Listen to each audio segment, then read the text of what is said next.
You know, tomorrow, my wife Nancy and I celebrate 40 years of marriage. And on Wednesday, I turned 61 years old. I never before endorsed a political candidate before this election. And listen, I have no trust in the political establishment, and I've had it with politics as usual, but that's why we're all here. We need someone who, once they get in the White House, won't forget about us and won't sell us out.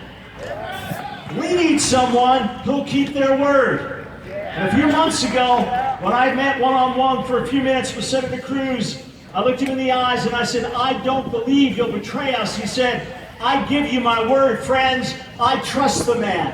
I trust him." It says in the Bible that the fear of the Lord is the beginning of wisdom. And we need a God-fearing president in the White House. And let me tell you, the atheists and agnostics will be glad to have a God-fearing president because it'll be for the good of the whole nation. We need someone who's more afraid of displeasing God than displeasing people. That person will do what's right for people. Listen, friends, make no mistake about it. More of the same is only going to produce more of the same. We need a revolution. We need a revolution in the White House, and we need a moral and cultural revolution where we live. Not one of hatred or anger or violence, but a moral, cultural revolution that'll shake the nation.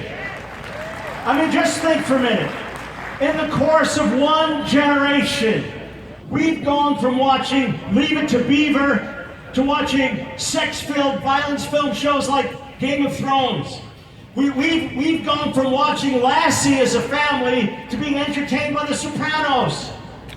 We've gone from Father Knows Best to Keeping Up with the Kardashians. And let me point something out, that Robert Young, the patriarch in Father Knows Best, was never named Woman of the Year. Our culture is turned upside down. We've gone from childhood stars like Annette Funicello to Miley Cyrus. We need a revolution.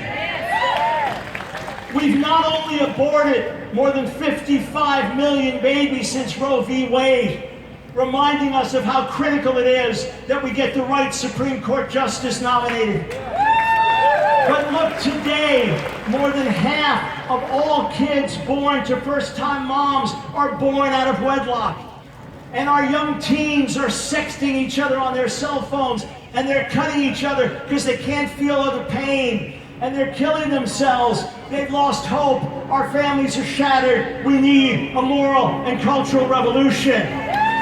It starts with us on the grassroots, living like salt and light and loving God and loving our neighbor. And it's got to go right up to the White House so this nation will be shaken.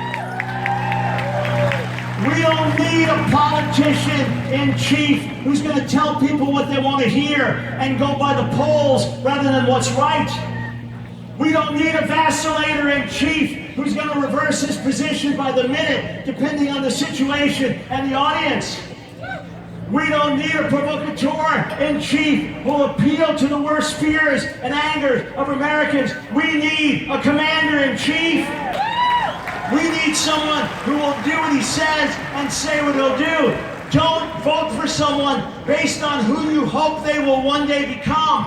Vote for someone based on who they are and what they've already done. This could be a key state in the election. Everybody here, do your best to recruit 5 or 10 or 15 or 20 friends, colleagues, family members. Tell them, understand the issues, look at the candidates, get out and vote. Let us send a message from North Carolina to the nation. On with the revolution. Thank you.